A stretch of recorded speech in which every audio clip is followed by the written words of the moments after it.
Buenas tardes a todos.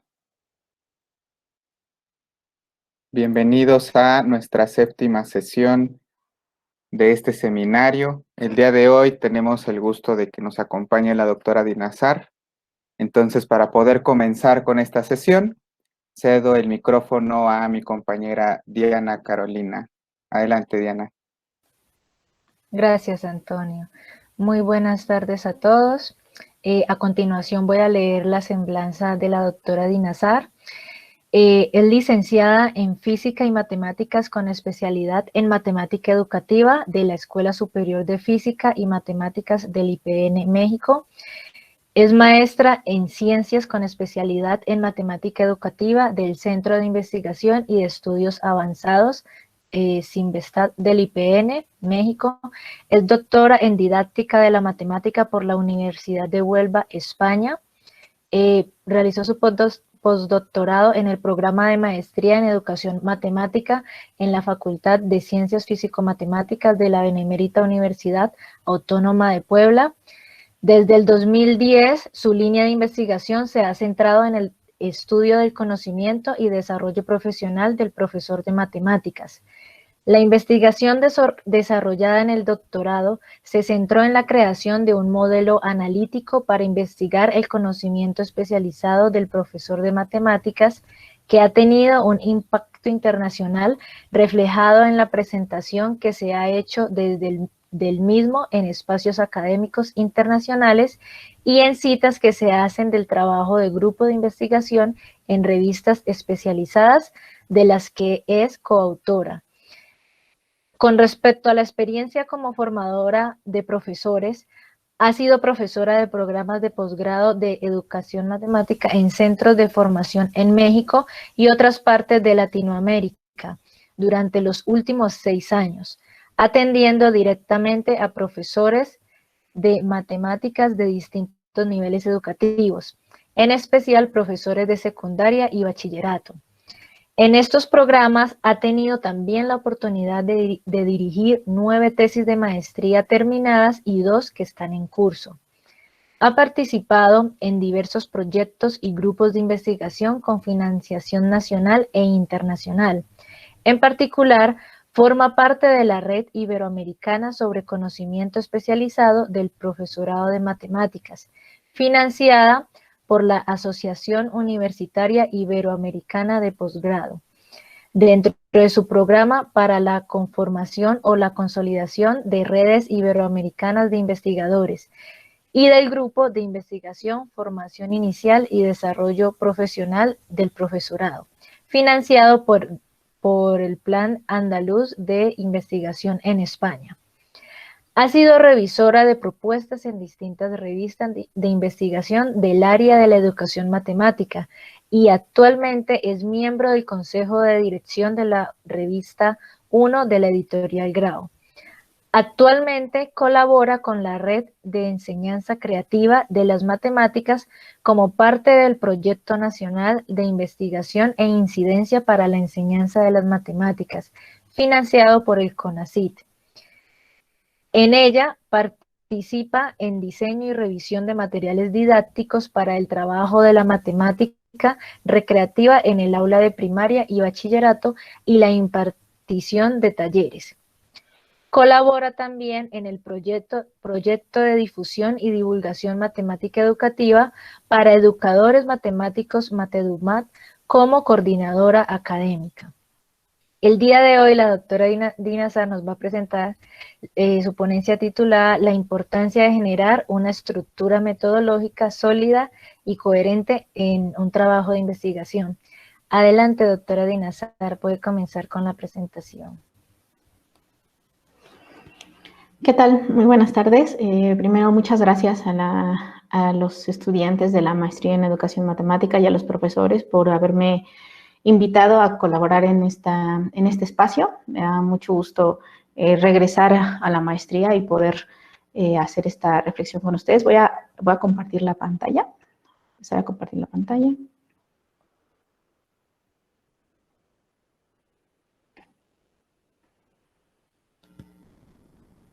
Ahí está, creo que ya se puede ver, ¿no? Así es, doctor. Okay. Sí, doctor. Sí. Bueno, primero comentarles que de alguna manera, aunque no es mi línea de investigación precisamente trabajar a fondo las cuestiones metodológicas en educación matemática, sino más bien el trabajo con el conocimiento y el desarrollo profesional del profesor de matemáticas, sí que a raíz de que terminé la maestría y comencé a hacer el doctorado, tuve un particular interés por esta cuestión, ¿no? Las cuestiones metodológicas y por el rigor metodológico que un trabajo debería de tener. Porque, bueno, cuando uno comienza la maestría quizás está uno mucho más preocupado por las cuestiones teóricas, por entender quizás lo que es un constructo teórico, cómo puedo usarlo, qué teorías existen, cuál voy a utilizar, cómo plantear una pregunta, muchas cuestiones que son digamos que parecen una situación mucho más extensa, ¿no? Y cuando entré al doctorado, comencé a entrar en un grupo en el cual sí había gente pues muy interesada en esta parte del rigor metodológico y de las cuestiones metodológicas que me llevó a hacer reflexiones profundas sobre esos temas, y eso es precisamente lo que quiero compartir hoy con ustedes, ¿no? Una reflexión en voz alta de lo que yo a lo largo de realizar estas tesis y de dirigir algunas tesis también, pues he aprendido. Es eso lo que quisiera hoy compartirles, ¿no? Albert Einstein menciona que no hay método empírico sin conceptos y sistemas especulativos, y no hay pensamiento especulativo cuyos conceptos no revelen en una investigación más cercana el material empírico del que provienen.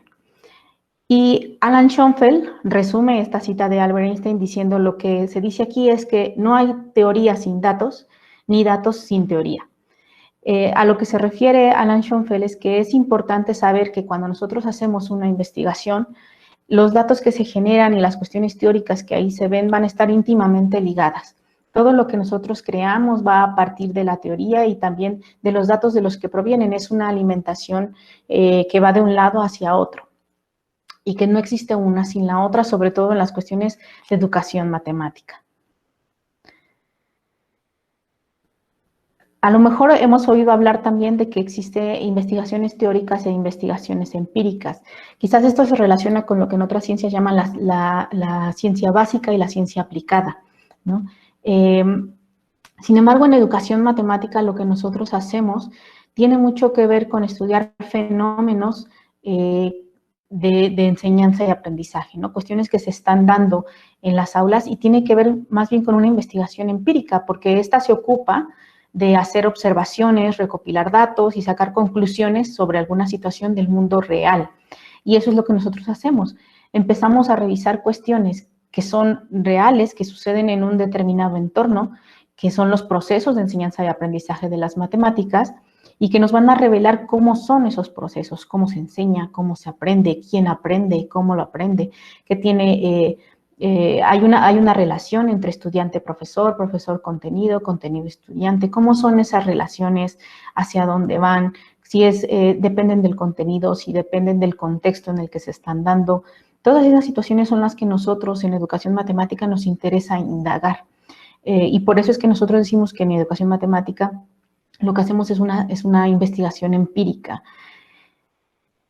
Para hacer este tipo de investigaciones, pues hay muchas formas, ¿no? Existen líneas de investigación que ya están concretadas, existen también lo que se llaman las agendas de investigación, en las cuales uno puede encontrar como las cuestiones que están esperando para ser investigadas, ¿no? O qué grupos de investigación van definiendo y van estableciendo como posibles perspectivas de lo que se tiene que investigar. Y esto está ya algunas veces definido, algunas veces tiene que ver con intereses personales, ¿no?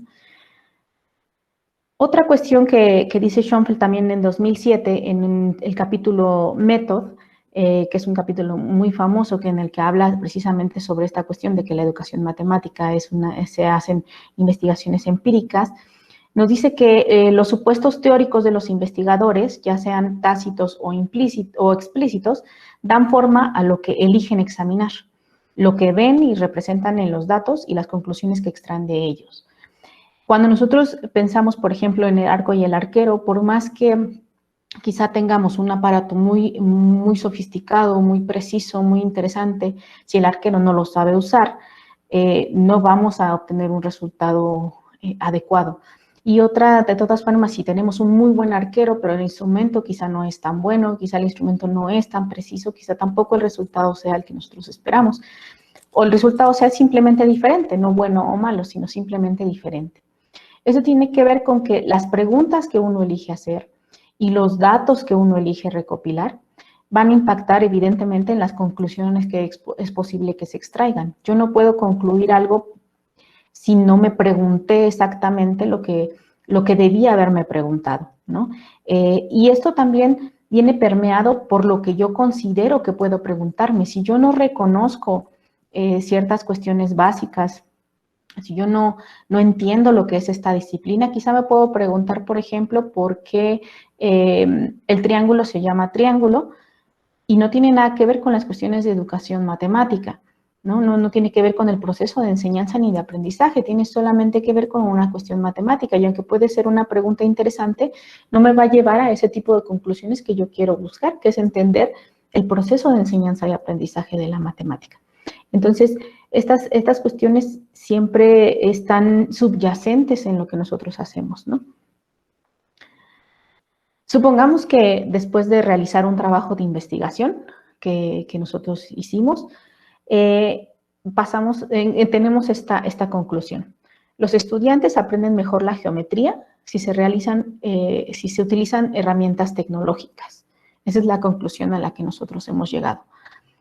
La investigación que nosotros hicimos puede tener diferentes sustentos. Podemos sustentar esa afirmación con diferentes cuestiones.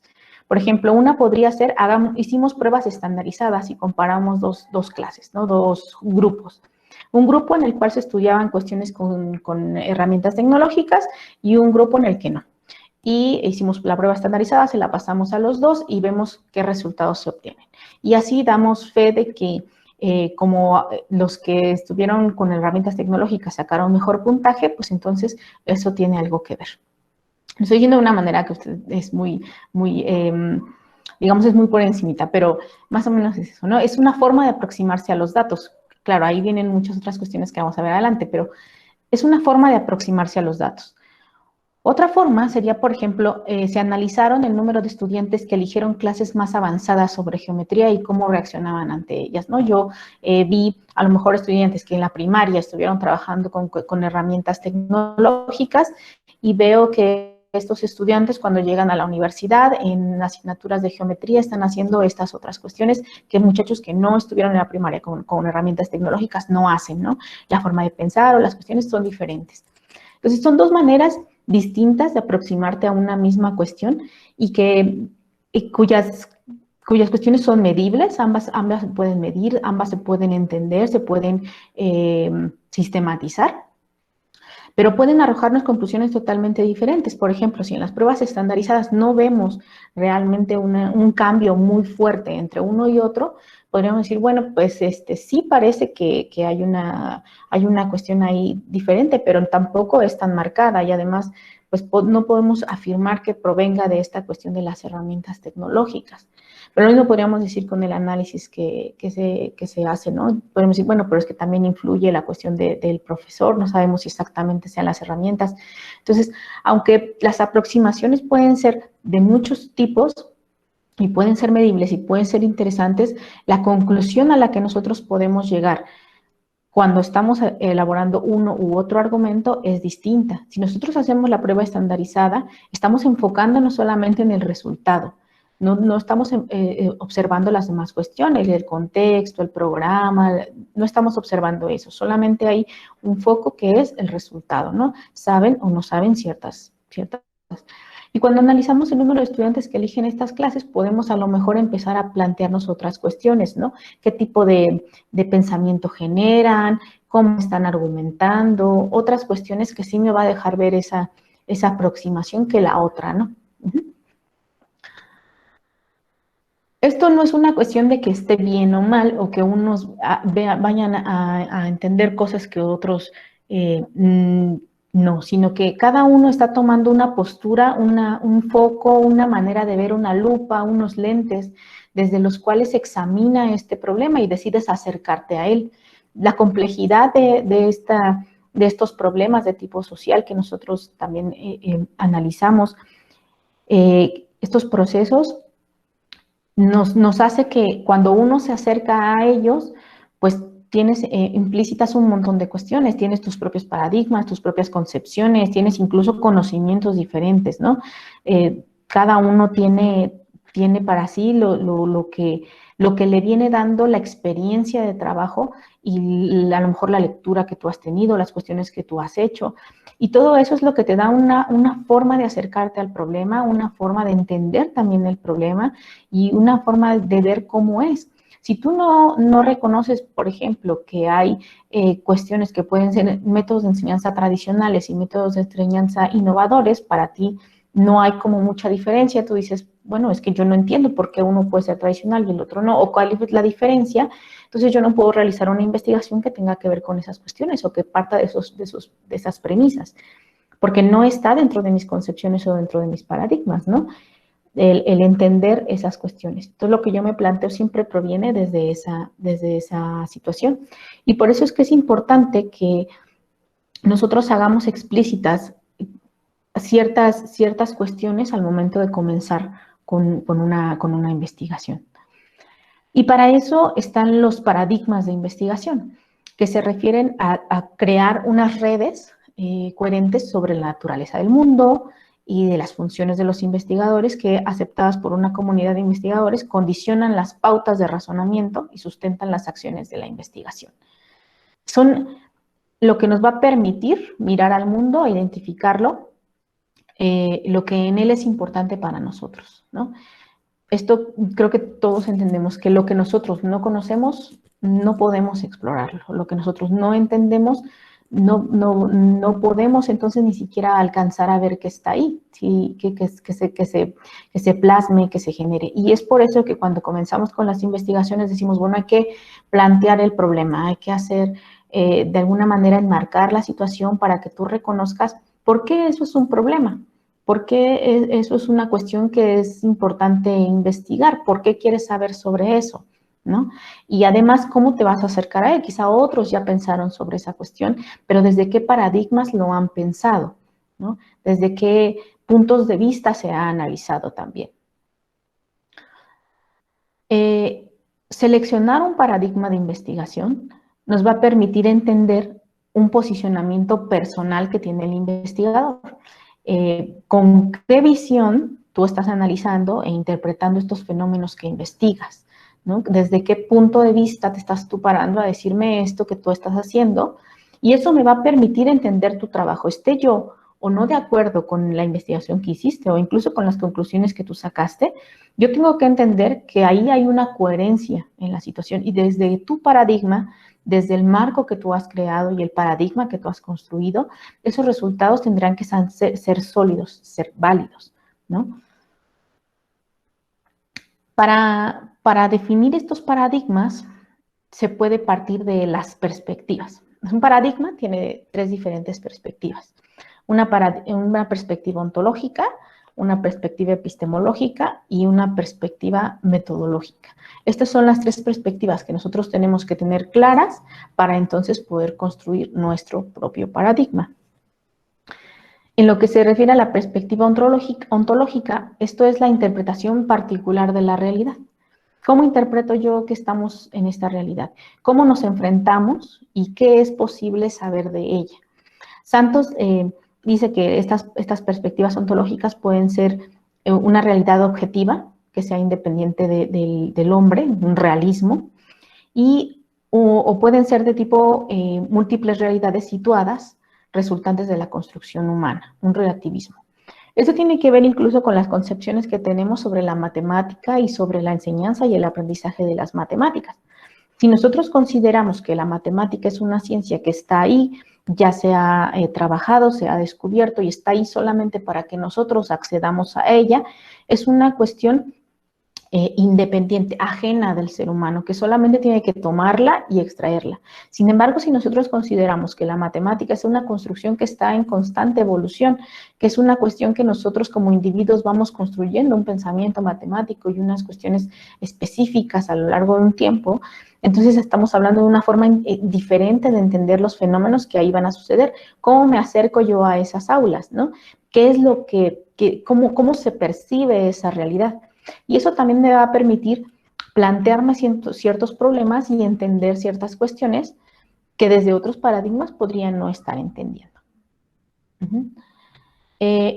La perspectiva epistemológica tiene que ver con la naturaleza o la base de nuestro conocimiento. O sea, cómo podemos acercarnos a conocer o interpretar esa realidad.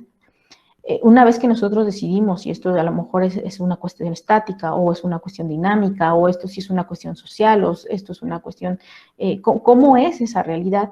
Ahora tenemos que entender cómo son esas cuestiones a las que nosotros nos vamos a acercar, cómo las vamos a interpretar. Santos también define que puede haber una perspectiva epistemológica objetiva y otra subjetiva.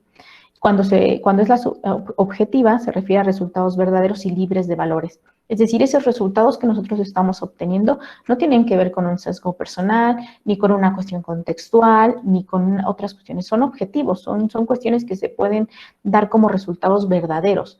Y no hay una cuestión de valoración ahí. Sin embargo, cuando hay cuestiones subjetivas, los resultados provienen de construcciones humanas.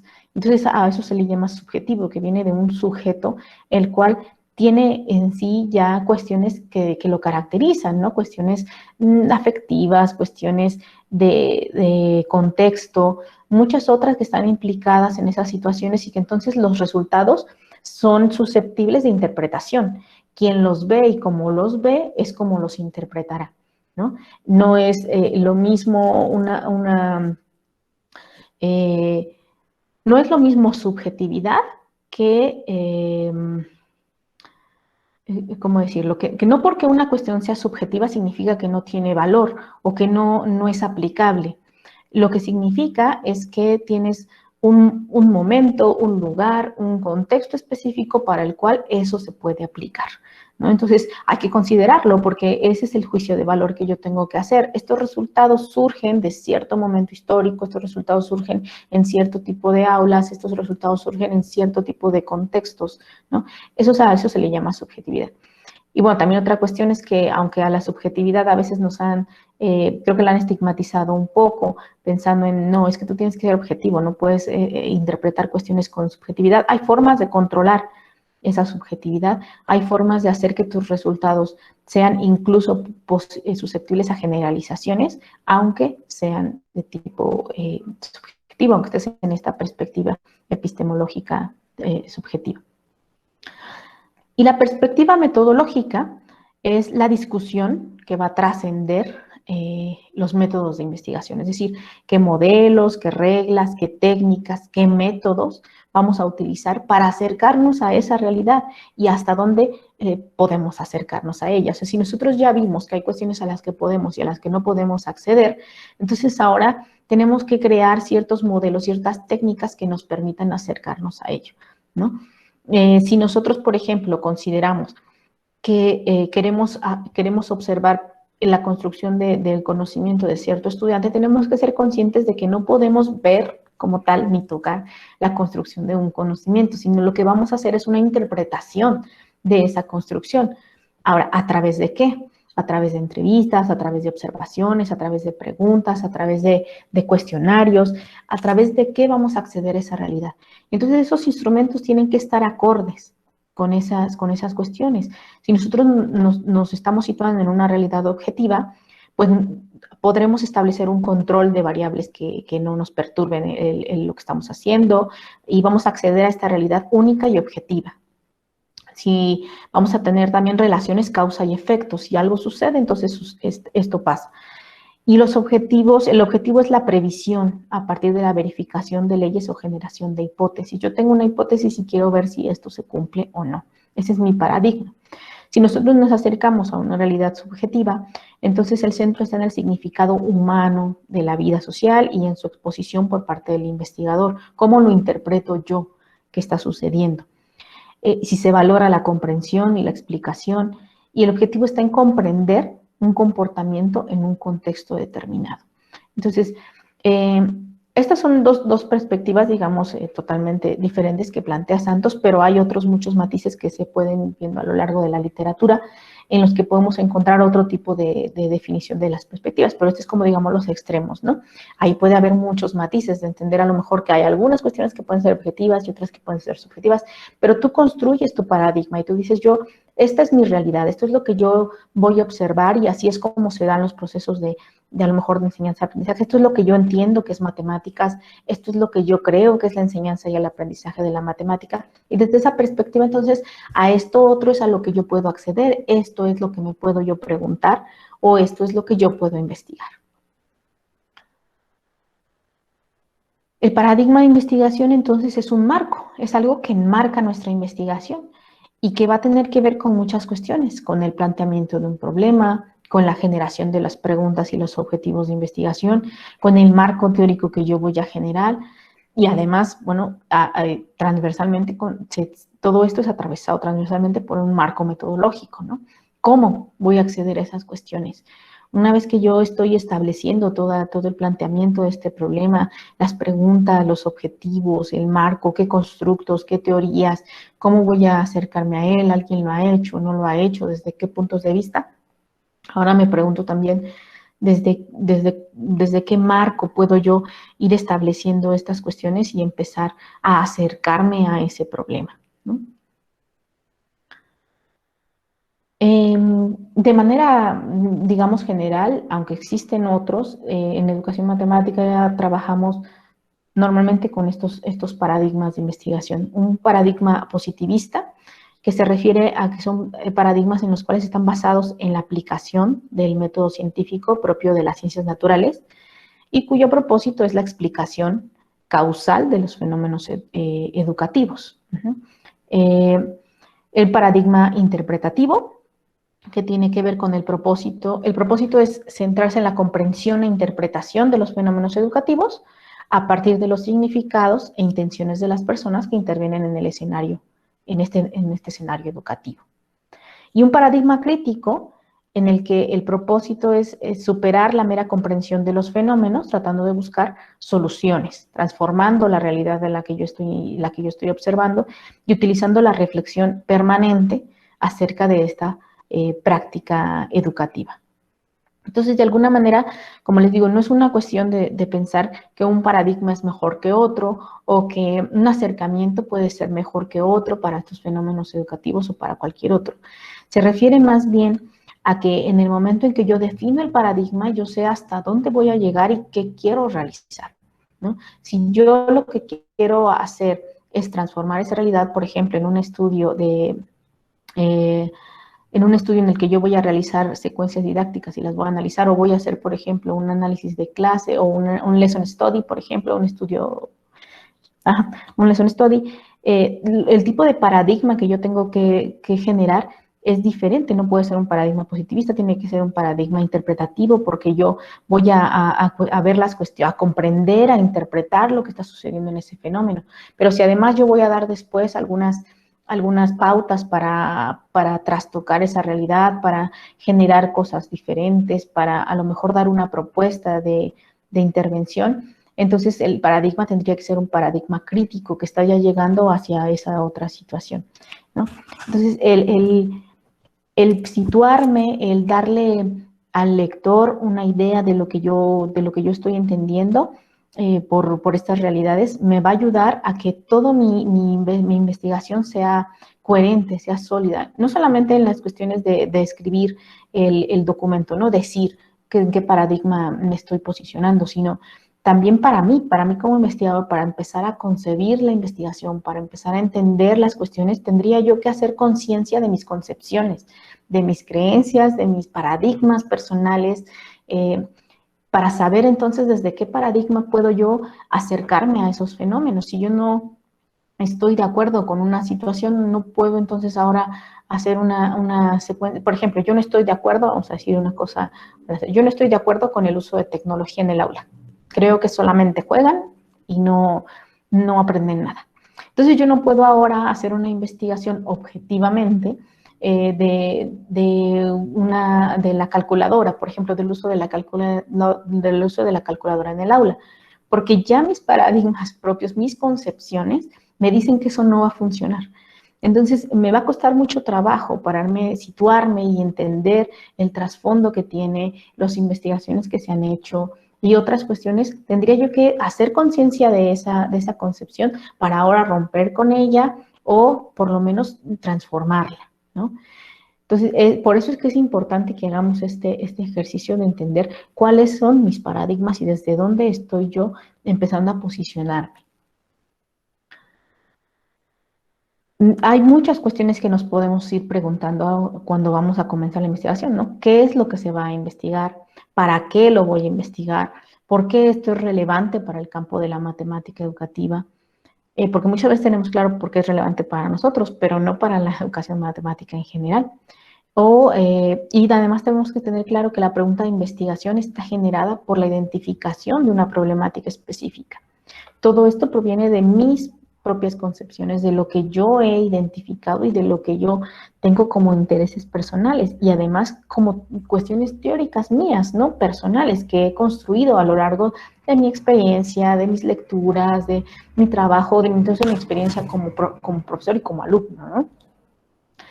Y esto se tiene que ir de alguna manera estructurando, acomodando, acotando para no querernos comer el mundo y no querer resolver las cuestiones de la enseñanza y el aprendizaje en una tesis, sino más bien pensar en acotar estas cuestiones y observarlas además de la mejor manera para que podamos establecer una cuestión sólida. Cuando nosotros comenzamos a ver qué vamos a hacer, estamos tratando de definir pues muchas cuestiones, el tipo de investigación, los alcances que va a tener, el objeto de estudio que voy a utilizar. Esas son cuestiones del qué voy a hacer. Ahora, el cómo voy a hacerlo. Voy a utilizar ciertas herramientas que pueden ser de tipo teórico o pueden ser de tipo metodológico, que como ya estuvimos platicando, están íntimamente ligadas, ¿no? Las cuestiones teóricas influirán en las metodológicas y las metodológicas influirán también en las cuestiones teóricas, provienen también de ellas. En el cómo empezamos a generar lo que se llama el diseño metodológico, ¿sí? Empezamos a generar y a construir estas herramientas, estos métodos, estas técnicas y estos instrumentos que nos van a servir para estructurar esa investigación. Una vez que nosotros establecemos ese paradigma en el cual nosotros estamos posicionándonos y establecemos qué es lo que yo quiero observar, cuál es el alcance que puedo tener, cuál es la realidad, cuál es su naturaleza, qué es lo que voy a ver, si es una naturaleza compleja, si esto que yo quiero ver es tácito, es explícito, ¿qué es? Ahora necesito métodos que me permitan acceder a él, herramientas de investigación. Una cuestión también que es, digamos, una pregunta muy recurrente es ¿cuál es la diferencia entre método y metodología? ¿Qué pongo en mi tesis? ¿Pongo capítulo de metodología? ¿Pongo capítulo diseño metodológico? ¿Qué pongo en mi tesis? La metodología se refiere a entender cuál es la naturaleza de los datos y el modo que se van a abordar, así de manera general, ¿no? ¿Cuál es la naturaleza de los datos? ¿Cómo son esos datos? ¿Cómo los estoy yo entendiendo? Y ahora, ¿cómo voy a abordar ese problema que yo estoy planteando? Y los métodos se refieren más bien a las técnicas utilizadas para esa recogida y análisis de la información. ¿Cómo voy a acceder a él? ¿Qué voy a observar? ¿Cómo lo voy a observar? Y ahora, además, ¿cómo lo voy a analizar? Que todo debe ser de una manera coherente, mantener ahí la coherencia. Además, estos métodos pueden ser de tipo cualitativo o pueden ser de tipo cuantitativo. Son dos tipos de investigaciones, ¿no? Los cualitativos, que se refieren, que el objetivo es conocer, interpretar y comprender esa realidad a la cual yo me estoy acercando. Y los cuantitativos, que se refieren más bien a medir, cuantificar, comparar, analizar la certeza de ciertas hipótesis que yo quiero postular. Si yo tengo hipótesis, tengo concepciones sobre esto, quiero ver si son ciertas, quiero darles un sustento, ¿no?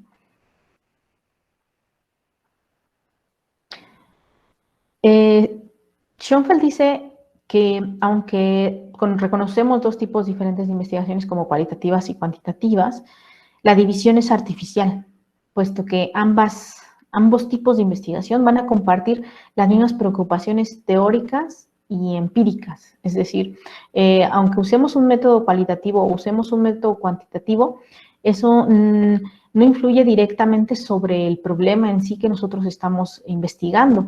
Nosotros podemos tener, como hace un rato veíamos, la idea del uso de herramientas tecnológicas en el aula y acercarnos desde diferentes perspectivas, analizarlo de perspectivas cualitativas, cuantitativas, mixtas, pero nosotros tenemos una preocupación de inicio y lo único que queremos es encontrar una herramienta que sea lo suficientemente poderosa para examinar eso y además llegar a ciertas teorizaciones sobre ello, ¿no? La pregunta no es, entonces, si esto es una investigación cualitativa, ¿es cuantitativa o es mixta?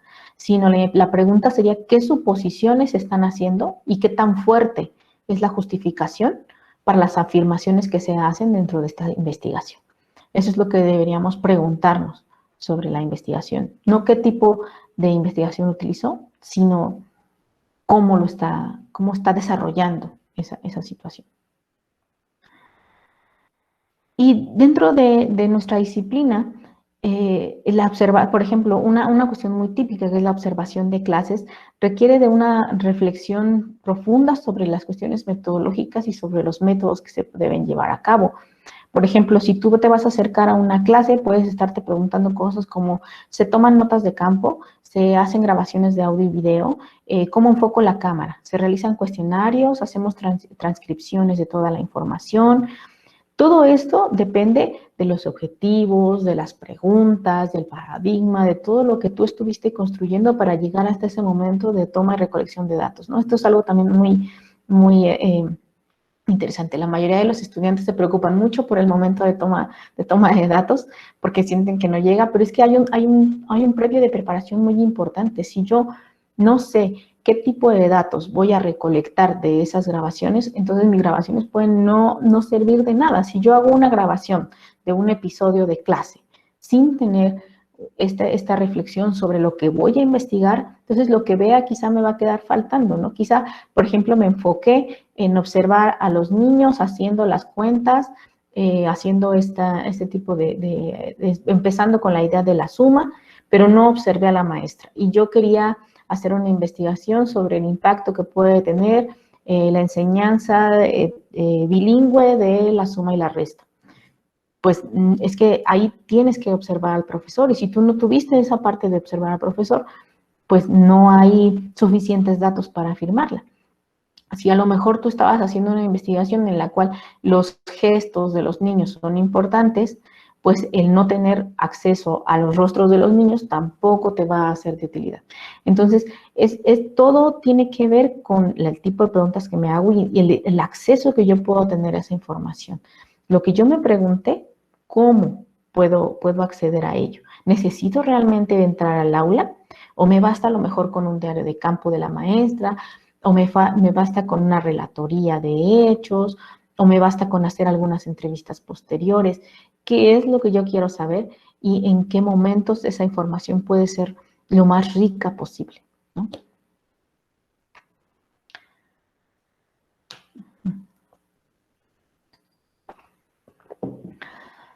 En este sentido, el diseño metodológico es una construcción que vamos generando. Vamos a organizar, a codificar cosas, vamos a utilizar ciertos métodos y técnicas también es para recolección y para análisis de la información. Necesitamos estructurar nuestro paradigma, entender el objetivo, las preguntas, todo esto y después pensar, ¿cómo voy a recolectar información? ¿Cuáles son mis instrumentos para generar estos datos que yo requiero para esta investigación empírica? Organizarla, codificarla y ahora, ¿cuáles van a ser mis instrumentos de análisis? Si yo estoy decidiendo que quiero las videograbaciones o que quiero grabaciones de audio, ¿qué voy a hacer con esas grabaciones? ¿Las voy a transcribir? ¿Solamente voy a tomar ciertos episodios? ¿Cómo voy a seleccionar esos episodios? No, yo decidí que voy a hacer grabaciones durante todo un ciclo escolar. ¿Cómo lo voy a organizar? ¿Cómo lo voy a analizar? Porque tengo que tener acceso a toda esa información a horas y horas y horas y horas de clase, ¿y qué voy a sacar de ahí? ¿Qué realmente me sirve? Entonces, es toda una construcción, un entramado que tiene que generarse para establecer, digamos, una buena investigación, tener, pues, ciertos instrumentos. La metodología, entonces, es el estudio analítico y crítico de los métodos de investigación y de prueba. Luego, el diseño metodológico, pues, es un plan, la estrategia que concebimos para obtener la información que deseamos.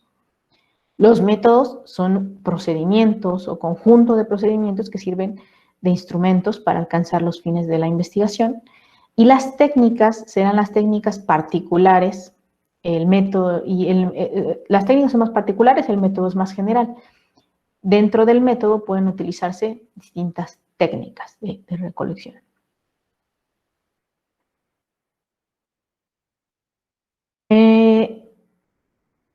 Esto, digamos, es de manera general. De manera más concreta, digamos. Un diseño metodológico podría ser decir, bueno, yo voy a hacer un diseño experimental, un análisis documental, o estoy haciendo un estudio de caso, una investigación-acción, o me voy a centrar en un experimento de enseñanza. Estos pueden ser diseños metodológicos. Ahora, dentro de ese diseño metodológico yo necesito definir los métodos. Voy a usar métodos cualitativos, voy a usar métodos cuantitativos, voy a utilizar un método mixto, ¿no? ¿Qué tipo de cuestiones quiero yo sacar? ¿Quiero medirlo? ¿Quiero entenderlo? ¿Quiero solamente interpretarlo? ¿Quiero sistematizar lo que sucede? ¿Qué es lo que quiero hacer con esa información? Y las técnicas pueden ser, por ejemplo, una vez que yo defino, bueno, quiero un estudio de caso, bueno, ¿cómo lo voy a llevar a cabo? ¿Cómo voy a obtener la información? Pues a través de una observación participante o de no participante, a través de encuestas, a través de entrevistas, una entrevista semiestructurada, esa sería una técnica que yo estoy utilizando. ¿Qué instrumentos voy a utilizar? Pues puedo utilizar videograbaciones, grabaciones de audio, diarios de campo, guías de observación.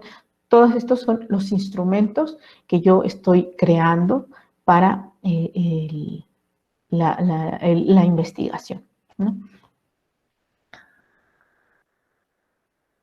Bueno, los métodos cualitativos, si es cualitativo o cuantitativo, se refleja en la forma de obtención y en el análisis de los datos.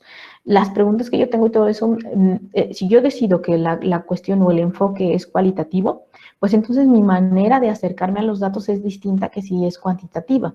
Si a lo mejor una escala tipo Likert, pues sabemos que le corresponde un método cuantitativo, porque ese es el tipo de interpretación que yo quiero hacer de los datos, es la forma en la que yo me estoy acercando a ellos. Pero si tú lo que quieres es interpretar otras cuestiones, ese tipo de instrumento no te va a servir. No quiere decir que sea un mal instrumento, simplemente es que tu enfoque no está dando para ese momento, ¿no? Ese instrumento. Aquí un ejemplo, ¿no? De una investigación que se construye con cierto marco, cierto diseño metodológico.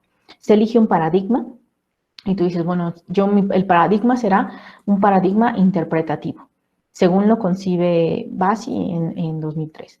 En este sentido, la perspectiva ontológica, entonces, será una perspectiva ontológica relativista, como lo dice Santos, que también coincide con lo que Breeman dice, pero él le llama construccionismo, ¿no? Yo voy a entender que la realidad es una cuestión, los fenómenos educativos suceden por cuestiones humanas, porque hay movimientos, porque son transformables, no son estáticos, todo se mueve, todo se construye alrededor de movimientos sociales, supongamos. La perspectiva epistemológica, pues me voy a centrar ahora en un interpretativismo, es decir, yo puedo interpretar esa realidad, pero no puedo de alguna manera hacerle una foto fija. Yo lo que puedo es decir mi perspectiva sobre esa realidad, ¿no? No puedo decir, este es el proceso de pensamiento del niño, no. Yo hago una interpretación de ese proceso y trato de generarlo lo más exacto que puedo, pero al final es una interpretación y yo lo sé, soy consciente de ello. Y la perspectiva metodológica, pues digo, mira, voy a acercar desde una perspectiva metodológica top-down, bottom-up, que se refiere a un doble acercamiento. De la teoría voy a ir a los datos y con los datos voy a alimentar la teoría. Las preguntas de investigación que yo me genero, pues entonces se hacen preguntas de investigación generales y se hacen preguntas de investigación específicas, ¿no? En las generales a lo mejor me pregunto sobre qué conocimientos especializados ponen en evidencia los profesores de matemáticas de secundaria en un contexto de formación continua a través de discusiones virtuales. ¿Y qué aportes teóricos y metodológicos ofrece un modelo de conocimiento, en este caso el modelo Mathematics Teacher Specialized Knowledge, al conjunto de investigaciones sobre el conocimiento profesional del profesor de matemáticas? Esas son mis dos preguntas generales.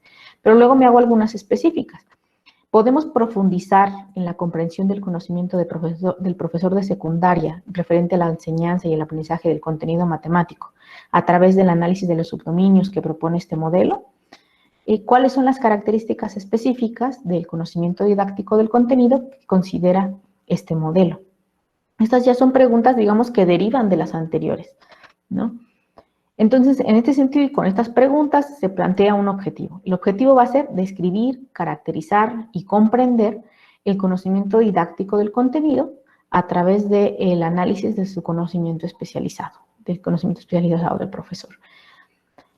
Esto, si lo ven, la idea de describir, caracterizar, comprender es coherente, está en concordancia con la idea de este interpretativismo, con la idea de esta cuestión relativista, ¿no? Y además hablar de entender un fenómeno de la realidad, pero además hacer aportes de tipo teórico hacia el modelo, tiene que ver con esta perspectiva metodológica, con el top-down, bottom-up. Voy a ir de la teoría a los datos y de los datos regresaré a la teoría para alimentar ese modelo. Es por eso que se eligen estas cuestiones. Luego digo, bueno, el diseño de investigación será un estudio de caso. Tengo que definir el caso. ¿Cuál es el caso que voy a estudiar? El caso es el conocimiento especializado del profesor de matemáticas de secundaria en un curso virtual de formación permanente. Ese es el caso que yo voy a investigar. Es un estudio de caso y el tipo de estudio será un tipo de caso instrumental, según lo que Stake maneja como instrumental, que también así lo llama como theory seeking and theory testing. Todo esto, insisto, viene hilado una cosa con la otra. El entender un estudio de caso no podría ser un estudio de caso intrínseco, tendría que ser un estudio de caso instrumental. ¿Por qué?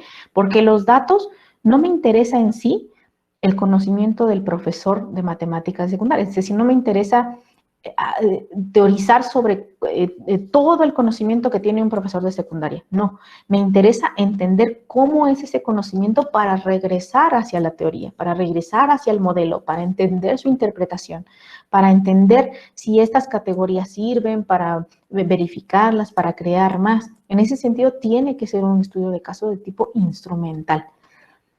El método es un método cualitativo, porque vamos a enfocarnos desde esta idea de lo cualitativo, viendo un estudio de caso, haciendo una distinción entre lo que observamos como una evidencia de conocimiento, un indicio de conocimiento, una oportunidad de conocimiento, y vamos a acercarnos desde esta cuestión cualitativa. Y en ese sentido, los instrumentos que se utilizan serán de ese tipo. Para recoger los datos, pues se utiliza una plataforma Moodle en la que hay participaciones individuales, participaciones en foros, los documentos de Word que se crean, transcripciones y codificaciones de cosas por párrafos. Y para el análisis, pues se hacen dos fases de análisis. Primero se crea un sistema de categorías con un software, con el MathQDA, y después se generan otras tablas en las cuales se van haciendo nuevos análisis a través de un método que es la Grand Theory, la método de comparación constante. Y luego se hará un informe de resultados en el cual se hará una narración de los resultados de actividad por sus dominios, por categorías, y además se harán esquemas de conocimiento por cada actividad. Esto es como todo un mapa de lo que será de lo que fue esta investigación y de cómo se construye, ¿no? Esto tiene de alguna manera las cartas sobre la mesa, de las concepciones de la investigadora, en este caso de mí misma como investigadora, de lo que yo consideraba que en ese momento tenía que realizar. Se eligen estos paradigmas también porque se hace evidente mis concepciones sobre lo que es el conocimiento profesional, el desarrollo profesional, el profesor de matemáticas. Todo esto tiene que ver con lo que se pone aquí sobre la mesa y se dice, desde esta perspectiva es que yo me acerco a estos datos. Y lo que yo ofrezca las conclusiones a las que yo llegue estarán normadas por estas condiciones. Yo no puedo tener otras cosas que no estén normadas por estas condiciones. No daré datos duros, por ejemplo, no daré números de cuántas veces el profesor o cuánto más sabe de un subdominio que de otro, porque no es el enfoque que yo estoy proponiendo, ¿no? Entonces, en ese sentido, esto lo que hace es eso, ponerte las cartas sobre la mesa y decir, esto es lo que hay.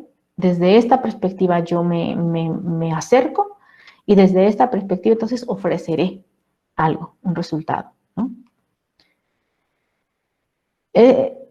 Esto puede parecer muy complicado, pero en realidad, insisto que fue una reflexión personal que yo como investigadora en ese momento, y al impactarme tanto la idea de lo que era el rigor metodológico y cómo tenía que entenderlo, decidí implementarlo. No quiere decir que sea algo que todo el mundo tiene que plasmar de esa manera, aunque sí creo que es algo sobre lo que todo el mundo tenemos que reflexionar. Ahora, Schoenfeld también plantea que todos debemos hacernos ciertas preguntas sobre una investigación. Podemos preguntarnos sobre la confiabilidad de la investigación. ¿Por qué debería uno creer lo que dice el autor? La generalidad o el alcance de esta investigación. ¿A qué situaciones o contextos se aplica realmente la investigación? Y la importancia que tiene. ¿Por qué debería importarle a uno esta investigación? ¿No? Y él dice, bueno, esto se puede representar en este esquema. Entonces uno puede decir qué tan importante, qué tan confiable, qué tan generalizable o qué tan alcanzable es este problema, ¿no? Eso tiene que ver con criterios de calidad de las investigaciones que él también desarrolla en este capítulo de Method. Y él hace esta reflexión. Todos podríamos preguntarnos esas cuestiones. Imaginemos que después de hacer la tesis llegamos a esta conclusión. Los estudiantes que utilizan las actividades desarrolladas en esta tesis obtuvieron mejores calificaciones que los que usan los materiales propuestos en el programa típico, ¿no? Yo hice imaginemos que sacamos esa conclusión. ¿Qué podemos ver aquí? Bueno, a lo mejor podríamos pensar que si la investigación nosotros la observamos y vemos que pues, los métodos utilizados fueron los correctos, se hicieron una buena toma de datos, se hace un análisis objetivo de las cuestiones, se hicieron observaciones pertinentes, suficientes. Entonces decimos, bueno, sí, el estudio es confiable. Es confiable que los estudiantes hayan obtenido mejores calificaciones que en este programa típico. Ahora, ¿qué tan generalizable? ¿A qué situaciones o contextos se aplicará realmente esta investigación?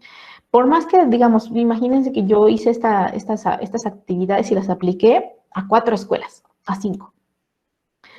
Pues entonces tendré que entender qué tipo de escuelas fueron, en qué contextos estaban, cuántos niños eran, qué tipo de programa tenían, si es el sistema educativo mexicano, pues solamente es eso, pero además son 5 escuelas, no puedo decir que eso es el sistema educativo mexicano. Tengo que pensar en esas 5 escuelas, en el tipo de escuela que era, el tipo de niños que era. Entonces, ya la generalidad empieza a ser menor. Y ahora la importancia, ¿qué importancia tiene? ¿Por qué debería importarme a mí esta investigación? Si tú diseñaste unas situaciones, unas cuestiones que te sirven a ti para mejorar tus calificaciones, es un interés como muy particular tuyo. ¿Por qué debería importarme a mí como lector esta situación si además a lo mejor tú lo diseñaste y lo aplicaste con tu grupo de estudiantes y yo no creo que estas actividades quizás para mi grupo de estudiantes pueden no ser lo suficientemente potentes, no sé. En ese sentido ya la importancia también empieza a reducirse porque es una cuestión, digamos, muy particular, ¿no? Estas cuestiones son las que podemos nosotros irnos preguntando sobre nuestras investigaciones. ¿Qué tan confiable? ¿Cuánto es el alcance? ¿Y cuál es la importancia para toda una comunidad? No solamente para mí como profesor, ¿no? Me gustaría ya, esta sería como la última parte. Schoenfeld propone, dice, esta es una forma esquemática de representación del proceso de conducción de una investigación empírica, ¿no? Partimos de una situación real y pasamos a buscar un modelo conceptual, un modelo analítico que nos permite entender estos aspectos de la situación, seleccionar ciertas cuestiones, ver cuáles van a ser las cuestiones importantes, porque eso también es una cuestión, va a decir, Cuando yo veo una situación real, yo no voy a controlar todas las variables.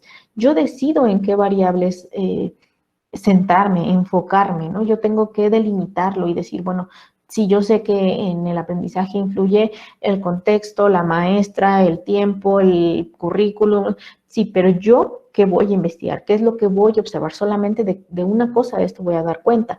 Entonces necesito un modelo conceptual analítico que se enfoque en esa parte. Luego voy a pasar a un sistema de representación en los cuales estos aspectos conceptuales del modelo pues puedan ser capturados, puedan ser representados, le voy a dar nombre a cada cosa, voy a estructurar las cuestiones, voy a darle como una teorización, una sistematización de esos datos y a construir estas cuestiones. Luego voy a pasar a un análisis sin esa representación, con esa representación, y ya voy a empezar a generar como estos resultados, entender las manipulaciones, las interpretaciones y generar un sistema conceptual, una conceptualización de este modelo, regresar al modelo analítico, ver si se pueden interpretar a la luz de esto los resultados, generar mis inferencias y ahora yo interpretar esta cuestión real, ¿no? Así como yo se los he mostrado y como este esquema lo muestra, parece una cuestión lineal, parece que es una cuestión como que va de un lugar hacia otro y va pasando como de una manera muy lenta y muy suave y deberíamos hacerlo todo poquito a poco, pero la realidad es otra. La realidad también es que, como lo dice Schoenfeld, es una cuestión cíclica, es una cuestión que va y viene. Uno a veces hace ciertas representaciones y luego dices, híjole, pero surgieron otros datos. El profesor me mandó otra actividad, yo quisiera ahora también interpretar esa actividad. No, pero sabes que el sistema ya no me funcionó, necesito otro constructo que me defina estas cuestiones que no había observado yo. Tengo que volver a ver estos videos, voy a hacer mejor también una entrevista, voy a agregarla, voy a cambiar el modelo que estoy utilizando porque no me es suficiente. Todas estas cuestiones unas decisiones que uno va tomando a lo largo de una tesis, pues son cuestiones cíclicas, son cuestiones que se van dando a lo largo del momento de estructura de la tesis, ¿no? Y son los 2 años de vida que uno pasa haciendo la maestría o los 4 o 5 años que uno pasa haciendo la de doctorado. Es un ir y venir entre estas cuestiones. ¿Qué pasan estos ciclos?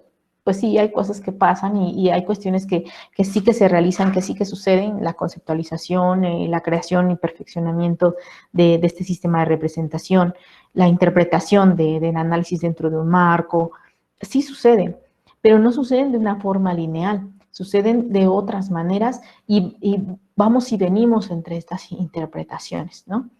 En ese sentido, pues la metodología va después del marco teórico y antes de las conclusiones solamente en el reporte de investigación, porque a lo largo de todo el ciclo que uno cumple haciendo una investigación, las cuestiones metodológicas estarán presentes desde el primer momento hasta el final, ¿no? Desde que yo decido qué tipo de cuestiones quiero hacer y yo veo cómo me voy a acercar a ellas, ya estoy entrando en las cuestiones metodológicas y cuando yo termino y veo qué tipo de conclusiones estoy realizando y a la luz de qué las quiero interpretar, también son cuestiones metodológicas. Entonces, la metodología nada más tiene que ver con si es cualitativo, si es cuantitativo y si es un estudio de caso. No, tiene que ver con toda la estructura que yo le doy a este tema, con todo el entendimiento que yo logro hacer, con toda la perspectiva que yo voy a generar. Y por eso parece tan importante, ¿no?, hacer esta reflexión sobre el rigor metodológico que debemos de tener y de alguna manera pues el interés que debemos generar sobre las cuestiones metodológicas, ¿no? Bueno, aquí algunas de las referencias que utilicé para hacer esta presentación. Y bueno, agradecerles la atención y bueno, aquí estoy para cualquier duda, algún comentario, alguna reflexión en voz alta que queramos hacer. Muchas gracias, doctora. Una charla muy, muy interesante. Entonces, a partir de ahorita, podrían levantar la mano si tienen alguna pregunta o algún comentario que hacerle a la doctora Dinazar y les estaríamos dando la palabra. De igual forma, se puede plantear la pregunta vía mensaje y le daríamos lectura. Entonces, como ustedes aquí vemos, no hay ninguna manita levantada. Si quieren abrir su micrófono, pues, o se pueden levantar la mano para hablar o por mensajes. Dice Giovanni Lima Pérez, muchas gracias por su tiempo y una excelente charla. Definitivamente sí, doctora. Excelente charla. Yo veo 2 manos levantadas. Podría Sí. Sí, ok. Entonces podríamos pasar con Rodolfo Martel Campos, por favor. ¿Qué tal? Muy buenas tardes a todos. Un saludo, maestros, maestras. Soy estudiante normalista de la Escuela Normal Superior Federalizada del Estado de Puebla. Pertenezco a la licenciatura de Enseñanza y Aprendizaje del Español Secundaria, 6º semestre. Este tipo de cuestiones, de temas, de temáticas sobre la investigación cualitativa, cuantitativa, mixta, para generar una tesis, para investigar algún estado fenomenológico, educativo, alguno de estos aspectos que el docente se enfrenta día con día, ¿no? Mi pregunta es, durante la metodología de investigación, cuando el investigador se encuentra en pleno contacto con el contexto escolar, con el informante clave, que en este caso si vamos a enfocarnos en un problema que es en la escuela, con el estudiante, con el maestro, etcétera, cuando este investigador tiene este contacto con estos informantes claves y surgen estas cuestiones, como dijo la doctora Dinazar, cuestiones inesperadas, sabemos que la investigación, cualquier tipo de investigación de acción, investigación cuantitativa, cualitativa, tienen un margen de error. Así tengamos un marco teórico totalmente especializado, siempre surge algo inesperado. Algo sale mal, algo sale por error, nos equivocamos, y en este caso el investigador, ¿qué tiene que hacer o cómo debe de prepararse en estas cuestiones inesperadas? ¿Cómo debemos de reaccionar nosotros como investigadores para tener esa respuesta inmediata? Como dices, yo lo plantearía más bien como algo inesperado y no como algo erróneo. Siempre suceden cosas, sí, porque estamos, como decimos, es una investigación empírica en la cual estamos yendo y viniendo y estamos observando, por ejemplo, en este caso, como dices, vamos a hacer una observación de clase, ¿no? Que es una de las maneras de acercarse a los procesos de enseñanza y aprendizaje, pero supongamos que vamos a hacer esa y que yo esperaba, por ejemplo, hacer un análisis de una clase y enfocarme en todos los estudiantes, pero ese día solamente un estudiante habló. Los demás no hablaban, solo el estudiante hablaba. Esas son cuestiones que cuando uno está generando, construyendo su idea de la toma de datos, uno tiene que plantearse, ¿no? Uno tiene que plantearse diferentes escenarios. ¿Qué pasa si los estudiantes no participan? ¿Qué pasa si el profesor se pone nervioso? ¿Qué pasa si no responden la actividad que yo estoy planteando? ¿Qué pasa si...? Todas esas cuestiones me van a mí de alguna manera a dar una pauta para saber qué hacer en ese momento, ¿no? Yo puedo decidir, bueno, le voy a decir al profesor que le dé la palabra a otro alumno. O no pasa nada, yo voy a enfocarme en la interacción alumno-estudiante porque fue muy interesante. Ahora, depende de mi pregunta de investigación. Si yo estoy viendo que el profesor y el estudiante están hablando ya de otra cosa que a mí no me va a servir de absolutamente nada para mis datos, tengo una de dos. O decir, bueno, mira, esta sesión no me sirve, tengo que hacer otra toma de datos, o voy a ver si para mi pregunta de investigación sí me sirve y puedo ver algo muy interesante. A lo mejor fue sumamente interesante y fue hasta más de lo que yo esperaba para realizar. Entonces es una cuestión pero si uno no tiene definida la pregunta, el objetivo, si uno no tiene claro a lo que va, qué es lo que estás buscando, qué es lo que te interesa, entonces veas lo que veas, no te va a parecer lo suficientemente interesante. O sea, en algún momento estaba yo dando una clase sobre metodología precisamente y les pedí a los estudiantes que eran profesores, es una maestría profesionalizante, le pedí a los estudiantes que hicieran observaciones, hicieran unas actividades y las aplicaran en sus aulas y las trajeran para que las analizáramos en clase.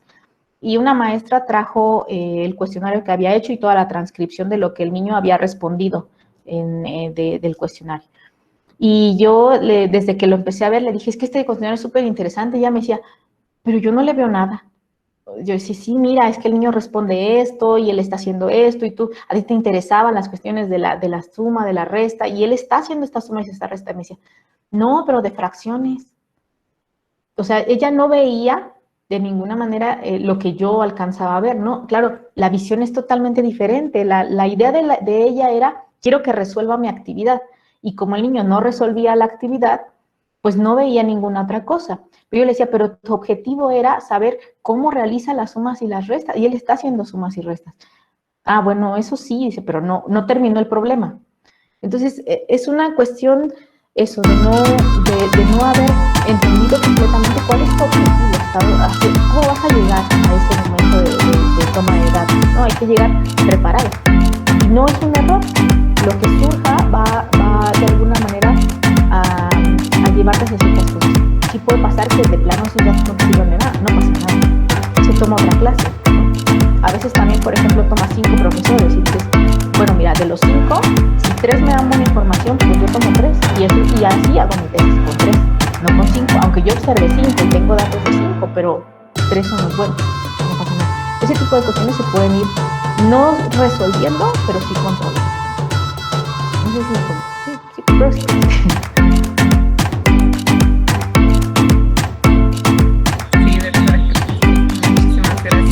Seguiríamos con Wilmer Ríos Cuesta.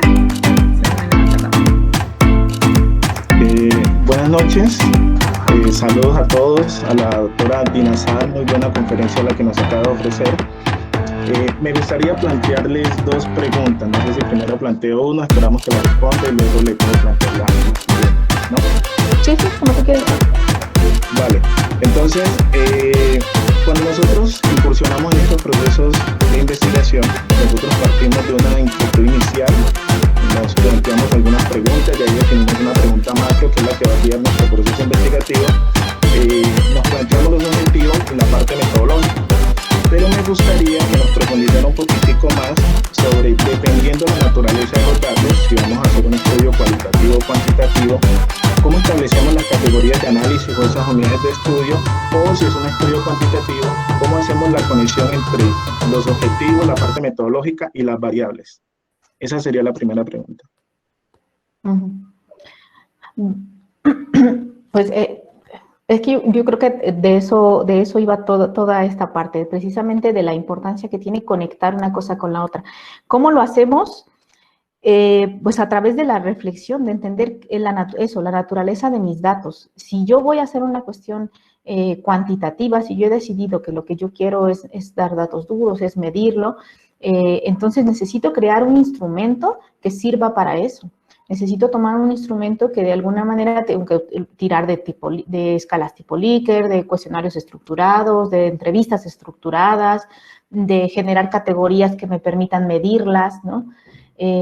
Si yo decidí que iba a ser un estudio cualitativo, entonces a lo mejor me basta con generar ciertas categorías y ahora voy a utilizar un software que haga estudios de tipo cualitativo, donde a lo mejor identifico ciertas palabras, hago nubes de palabras, veo cómo son las estructuras de discursivas que tienen los informantes. O sea, eso es, digamos, una cuestión muy particular, pero lo que tenemos que saber es que hay una coherencia entre una cosa y la otra, ¿no? En el momento en que yo decido la pregunta de investigación o el objetivo de investigación, ahí yo ya tengo que estarme planteando cómo voy a acceder a esto, ¿no? ¿Esto es accesible para mí? O sea, esta pregunta que me estoy haciendo, ¿realmente la puedo resolver? ¿Y cómo se responde? Si se responde con un sí o un no, entonces a lo mejor mi pregunta necesita darle una vuelta, porque ¿qué pasa si mi respuesta es no? ¿Mi trabajo ya no sirve? ¿O me es interesante también que respondan que no? Entonces, desde ahí yo tengo que empezar a pensar en los métodos, en las formas, y cada decisión que yo vaya tomando me va llevando a cierto camino. O sea, si yo decido que la investigación va a ser cualitativa, el tipo de instrumentos ya los voy como reduciendo, ¿no? Ya no puedo usar entrevistas a lo mejor totalmente cerradas, tienen que ser semiestructuradas. O no sé, o sea, cada cosa me va a ir definiendo la otra. Ahora, las variables, pues eso también depende de, una vez que yo entendí la naturaleza del fenómeno que estoy analizando, entonces ahí yo voy a identificar las variables. Y cuando identifique esas variables, sabré cuál es la mejor forma de acercarme a ellas, de entenderlas, de interpretarlas, de reconocerlas o de medirlas, ¿no? Esa es la cuestión.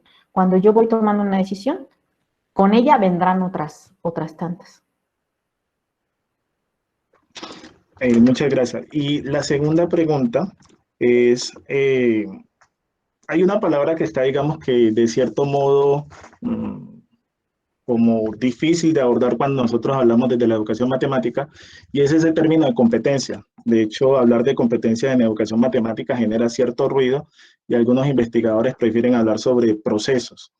Si nosotros quisiéramos identificar una competencia, para llamarlo pues en esos términos, queremos rastrear cómo un profesor desarrolla una competencia con un grupo de estudiantes, ¿cuáles serían los instrumentos más adecuados y técnicas para poder rastrear el desarrollo de esa competencia? Depende de la competencia. Depende de la competencia que tú quieras observar. Imagínate que tú quieres saber cuál es la competencia tecnológica que tiene un profesor usando GeoGebra en la enseñanza de las cónicas, ¿no? Entonces, en realidad, es que esto de cuál es la mejor forma tiene que ver con la decisión que tú tomes. O sea, como dice Schoenfeld, las cuestiones teóricas, epistemológicas, las preguntas que tú te puedes generar son las mismas, nada más la decisión es qué tipo de resultados quieres obtener. ¿Quieres interpretar la situación? ¿Quieres decirme cómo es esa competencia? ¿Cómo se fue generando? ¿Qué naturaleza tiene? ¿En qué contexto se puede observar? ¿Cuándo se hace más evidente? ¿O quieres decirme, a lo mejor medirla? ¿Qué tanta competencia tiene sobre esto? ¿No? Cómo compararla con otra, ¿no? Sabe más de esto que de esto otro. Cuando tú le enseñas GeoGebra, entonces él mejora esa competencia. Entonces, esa pregunta ya entonces guía hacia dónde quieres llevar el estudio, si es cualitativo, si es cuantitativo, si es un estudio de caso, si tiene que ser múltiple, si tiene que ser intrínseco, si tiene que ser instrumental. Entonces, depende mucho del tipo de específico que tú te estás planteando, la pregunta que estás generando, el objeto de investigación que tú estás creando para decir, bueno, ¿a qué quiero acceder? ¿Qué es lo que yo quiero saber realmente de esa competencia? No es voy a explorarla, sino qué le voy a explorar, cómo la voy a interpretar, para entonces decidir cuál es el mejor instrumento, cuál es la mejor vía, cuál es lo que me va a dar la mayor cantidad de datos posibles para yo poder hacer esta interpretación que yo quiero hacer, o esta medición que yo quiero hacer, o esta comparación que yo quiero hacer, ¿no? Desde ahí creo que ya tú vas planteándote eso, los métodos, las formas, las técnicas. Y otra cuestión también es una cuestión, digamos que sí hay una cuestión analítica ahí, que teórica, de decir, bueno, existen ya los métodos, existen ya las técnicas, existen estas cuestiones del top-down, bottom-up, la Grounded Theory, el estudio de caso, todo eso existe. Pero hay técnicas también que nosotros podemos crear, las codificaciones que nosotros creemos, las tablas que nosotros creemos. Yo le dice, por ejemplo, o sea, tú dices, bueno, yo le voy a hacer a esta tabla, voy a hacer una codificación de colores y después le voy a dar otra pasada en la cual ahora estas codificaciones las compare y ahora voy a realizar esto otro, voy a crear estas etiquetas como las que les mostraba, ¿no? De indicio, evidencia, oportunidad. Todas esas cuestiones son cuestiones que se van construyendo para el trabajo en específico, no son cuestiones que ya estaban, sino son cuestiones que uno dice, bueno, para este trabajo en específico, para estos datos en específico que yo obtuve, necesito estas categorías, necesito estos instrumentos, necesito estas cuestiones, y también las puedes ir tú creando, ¿no? Una vez que las vas enmarcando, claro, en cuestiones más generales. Entonces, va uno construyendo poco a poco, siempre de acuerdo con los objetivos y con las preguntas que uno se va planteando. Muchas gracias por su respuesta. De nada. Gracias por sus participaciones. Seguiríamos con la participante Mau. Hola, buenas noches a todos. Doctora Dinazar, pues quisiera primero felicitarla por su aporte. Las gráficas muy claras. estos espacios de reflexión considero que son súper valiosos y bueno, quería agradecer en ese sentido. Mi pregunta va en relación a que a mí me da la impresión que pocas veces en nuestras tesis o en nuestros artículos de investigación expresamos poco o abordamos poco esas fallas que cometemos cuando hacemos, por ejemplo, intervenciones educativas. Generalmente ya narramos el momento ya final, cuando ya todo salió, si no bien, pero digamos, logramos ciertos objetivos, ¿no? Y yo considero que abordar esos errores o esas fallas podrían enriquecer ciertos aspectos de la investigación. Yo quisiera saber su opinión al respecto y en qué medida, o más bien, cómo podríamos abordarlos para que esos momentos de aprendizaje al final dentro de nuestras propias investigaciones podamos compartirlo con colegas para, pues, como alertar de esto lo hice así, no fue como la mejor forma. De ahí va mi pregunta, más bien como, ¿cuál es su opinión sobre esta cuestión? Sí, esto es algo que todos las personas que hacemos una tesis, sobre todo de doctorado, reclamamos.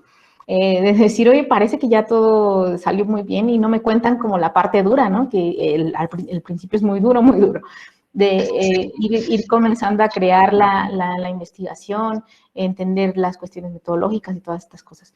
Sin embargo, yo reconozco que hay bastantes trabajos en los que ya se pueden ver esos procesos.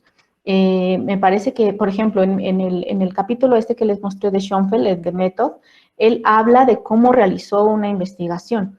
Él dice, bueno, yo voy a hacer como este análisis retrospectivo de cómo hice cierta investigación sobre resolución de problemas. Y te va contando cómo la fue creando, ¿no?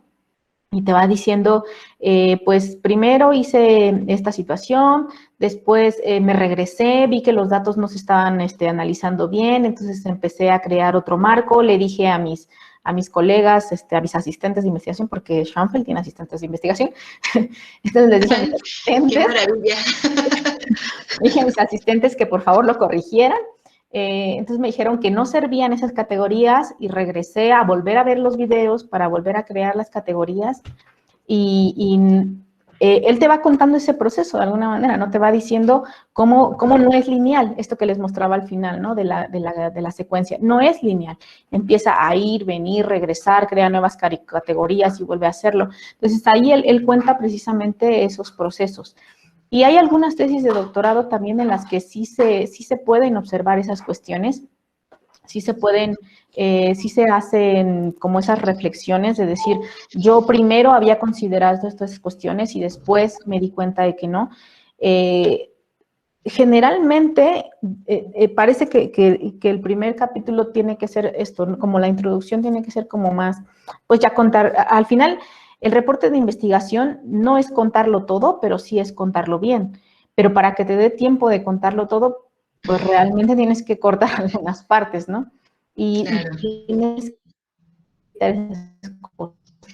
sí que hay ya trabajos en los cuales uno puede observar esos momentos que de alguna manera incluso pueden ser los momentos, ¿cómo decirle?, del chispazo, ¿no? De encontrar algo, puede ser precisamente de haber tenido un tope en el cual tú dices, en este momento de la investigación yo veo que no va ni para un lado ni para otro, y es ahí donde haces un cambio.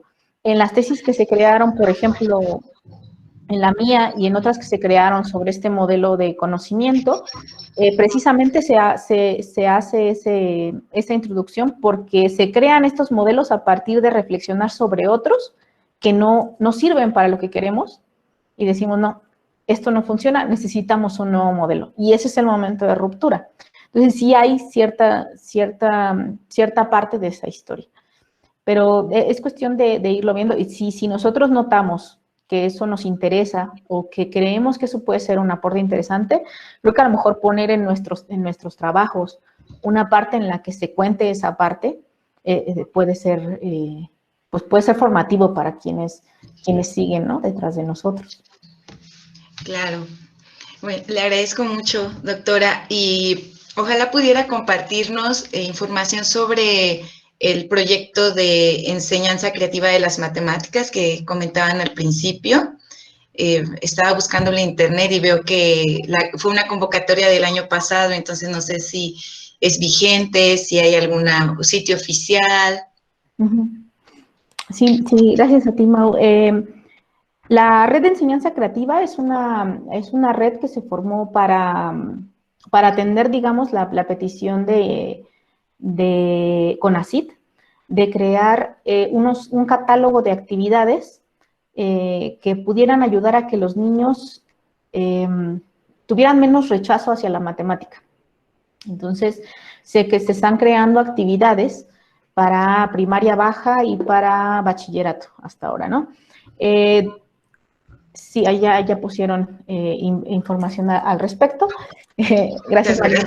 Gracias, Mariana, que también es mi compañera en eso.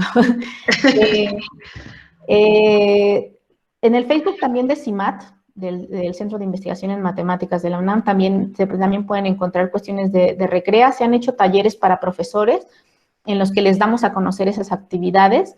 Les mostramos las actividades, les mostramos cómo funcionan, para qué se están creando y todo, y ellos ayudan a veces a rediseñarlas, a veces más bien a replicar estas actividades que ya están como algunos en la fase final y saldrán pronto a estos catálogos, pero fue una petición de CONACYT. Y entonces, para hacer ese match entre diferentes universidades y diferentes gente que trabajamos en esta red, pues se creó la red de enseñanza creativa.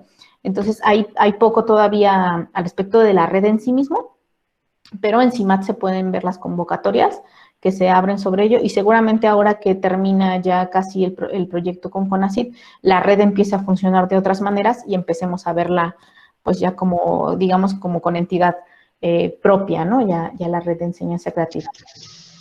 Muy bien, pues muchas gracias y felicidades. Muchas gracias. Muchas gracias a ustedes. Otra cosa que se me estaba pasando a decir, bueno, más bien que me surgió de las preguntas que hicieron, y sobre todo de la de Rodolfo.